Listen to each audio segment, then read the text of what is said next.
apakah saya layak nih, jangan-jangan nanti saya nggak diterima di sana, itu pikiran saya kan waktu itu.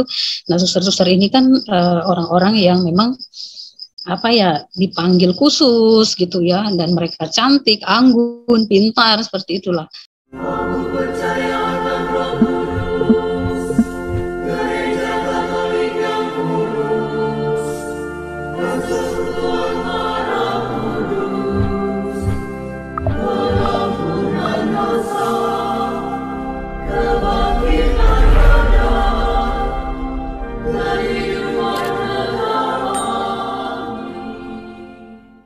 Salve sahabat Katolik Keren, kembali lagi dalam channel Katolik Keren, khususnya dalam seri Tokoh Inspiratif yang menghadirkan kisah para imam, biarawan, dan biarawati.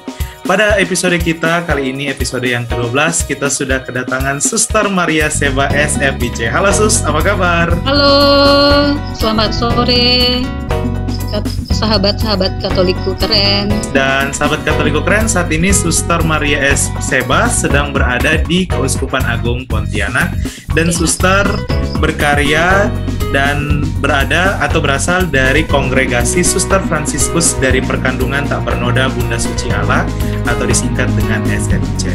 Pada hari ini kita akan mengenal lebih dekat sosok Suster Maria Seba SFIC. Sus, boleh diceritakan kisah perjalanan Suster sampai akhirnya menjadi seorang biarawati? Silakan, Sus. Oh ya, baik, terima kasih. Ya, terima kasih atas kesempatan yang diberikan kepada saya untuk sesi kali ini, sharing panggilan ya. Saya berasal dari sebuah desa kecil ya, seperti itu ya, di paroki Balai Karangan, Keuskupan Sanggau ya. Tapi sekarang saya bertugas di Keuskupan Agung Pontianak. Nah, dulunya itu desa saya itu belum menjadi paroki ya, seperti itu. Baru menjadi paroki itu sekitar tahun 2004 ya. Nah, ketika itu saya masih SMA. Jadi dari kecil hingga usia SMA itu, saya memang belum pernah melihat sosok seorang biarawati seperti itulah, atau suster gitu ya. Yang saya kenal waktu itu hanya pastor, karena mereka memang sering turne gitu ke stasi-stasi seperti itu, termasuk ke tempat saya seperti itu ya. Jadi kisah panggilan saya itu sebenarnya simpel sih ya. Nah, ketika beranjak usia SMA seperti itu. Jadi panggilan saya itu berawal dari sebuah majalah sih sebenarnya ya. Jadi saya jatuh cintanya dengan kehidupan biarawati itu melalui majalah ya waktu itu. Waktu itu kan belum ada Android yang super canggih ya seperti sekarang ini. Jadi belum ada juga kita melihat promosi panggilan di aneka platform medsos yang menarik seperti sekarang ini ya. Jadi informasi hidup membiara itu pun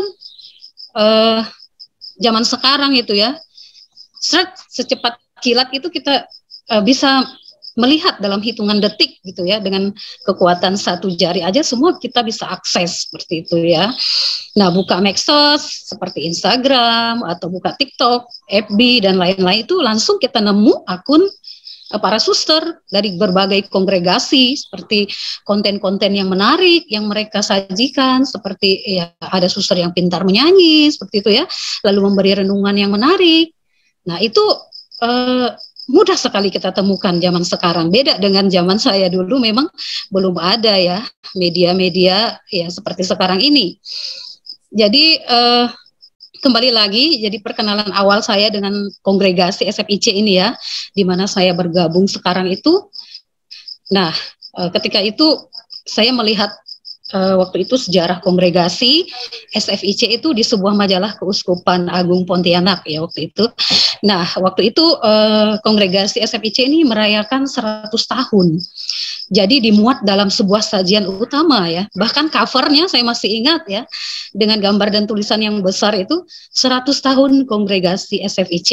Nah, jatuh cinta pada pandangan pertama ya, seperti itu. Begitulah saya mengistilahkan panggilan awal saya seperti itu. Nah, layaknya seperti perasaan sedang jatuh cinta ya, rasa ingin sekali berjumpa seperti itu dengan sosok yang saya kagumi itu di majalah itu ya, meskipun hanya melihat dalam sebuah gambar, dan itu kok hati saya itu terusik gitu loh. Maksudnya ingin sekali seperti itu, karena menarik sekali mereka dalam kisah yang disajikan dalam majalah itu. Nah, penasaran ya saya dengan sosok yang dikagumi dalam konteks ini ya para suster itu tadi, sampai-sampai ya waktu itu kok terbawa dalam mimpi seperti itu ya. Lalu saya melihat bahwa saya tuh sudah memakai jubah seperti mereka, seperti para suster itu, seperti itu, sampai terbawa dalam mimpi gitu ya. Jadi rasa ingin sekali seperti para suster itu, dan hati saya menggebu-gebu seperti itu ya. Nah, saya kagum dengan mereka ini. Ya, saya mengistilahkan mereka itu waktu itu ya seperti ya malaikat yang tanpa sayap ya. Begitu cantik dan anggun seperti itu. Jadi waktu itu kan foto-foto yang disajikan dalam majalah itu ada foto-foto para suster misionaris Belanda zaman dulu ya. Dari awal kedatangan para suster misionaris sampai pada karyanya pada saat itu. Jadi ada para suster Belanda yang memang kelihatan anggun dan cantik sekali ya. Waktu itu yang membuat saya menarik. Jadi selain itu mereka juga menampilkan dalam majalah itu berbagai karya kasih atau karya pelayanan kepada sesama, khususnya kepada anak-anak yang terlantar seperti itu ya. Jadi pokoknya dalam hati saya ingin deh ketemu dengan para suster ini seperti itu ya. Nah, singkat cerita, keinginan ini saya ungkapkan kepada kedua orang tua saya ya. Dan pucuk dicinta ulang pun tiba seperti itu. Keinginan saya langsung dapat restu gitulah, puji Tuhan ya. Biasanya kan ada teman-teman yang memang tidak mendapat restu, entah dari keluarganya atau dari kakak, abang ataupun salah satu orang tuanya tidak mendapat restu. Dan punya saya ini ya, ketika saya ungkapkan, mereka langsung ya baguslah kamu memilih ingin menjadi seperti itu katanya kan. Namun ya ketika hendak berangkat menuju biara itu, waktu itu sudah perpisahan lah seperti itu ya dengan keluarga. Lalu tiba-tiba keinginan yang begitu kuat atau menggebu-gebu itu kok menjadi melemah gitu ya. Tiba-tiba nyali saya tuh ciut seperti itu ya. Loh kok bisa ya gitu kan, pada awalnya menggebu-gebu gitu ya. Nah ternyata saya lupa ya, waktu itu saya tuh gadis biasa seperti ya. Gadis biasa seperti teman-teman yang lain. Nah, dalam hati saya lalu berpikir gitu kan, apakah saya layak nih? Jangan-jangan nanti saya nggak diterima di sana. Itu pikiran saya kan waktu itu. Nah, suster-suster ini kan orang-orang yang memang dipanggil khusus gitu ya, dan mereka cantik, anggun, pintar seperti itulah. Apakah saya ini bisa menjadi seperti mereka? Nah, seperti itu dalam pikiran saya. Nah, lalu ketika saya mengungkapkan keraguan itu dengan kedua orang tua saya, lalu papa saya kan waktu itu bilang, ada apa katanya, kok belum berperang kok udah nyerah seperti itu ya. Coba dulu katanya kan, meskipun ya ntar ternyata nggak diterima ya nggak apa-apa gitu. Yang penting udah mencoba seperti itu ya.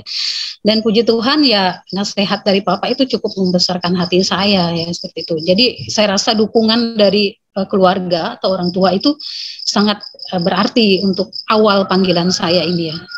Dan saya pun pergi waktu itu dari desa saya menuju ke Singkawang, karena memang ditulis di buku sejarah itu, sejarah awal SFIC itu datang ke Indonesia memang pertama kali di Singkawang. Jadi pikiran saya itu saya harus ke Singkawang seperti itu, kota Singkawang. Jadi saya pergilah ya, dan akhirnya saya bisa melihat seperti apa sih sosok seorang suster itu yang pada awalnya saya kenal lewat majalah seperti itu ya. Dan benar mereka tuh sangat anggun, ramah, murah senyum gitu ya. Religius, saya suka sekali karena selalu berdoa ya seperti itu, dan kelihatan hening, tenang seperti itu, dan saya suka.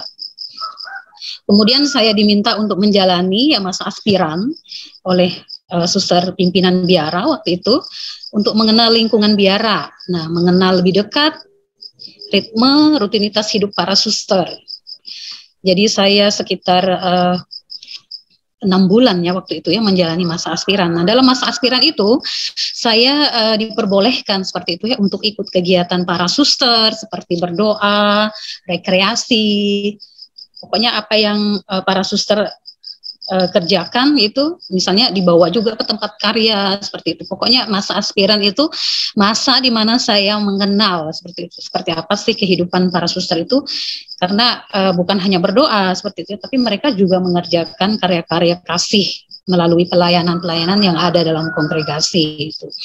Nah, rasa ingin tahu saya tentang seorang suster ini sangat kuat sekali ya waktu itu ya. Sampai-sampai saya bertanya kepada salah satu kakak karyawan di Biara itu. Nah, saya tanya seperti ini, Kak, para suster itu makan apa ya?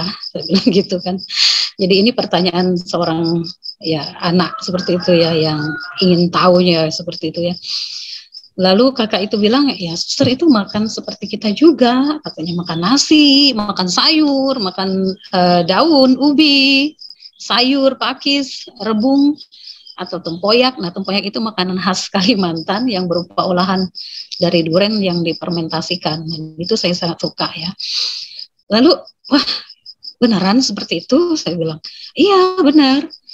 Wah, saya pikir para suster ini makanannya kayak spaghetti gitu kan, atau steak, atau wagyu, atau roti-roti, pizza, atau hamburger gitu ya. Saya pikirnya makanan mereka tuh seperti itu gitu kan. Jadi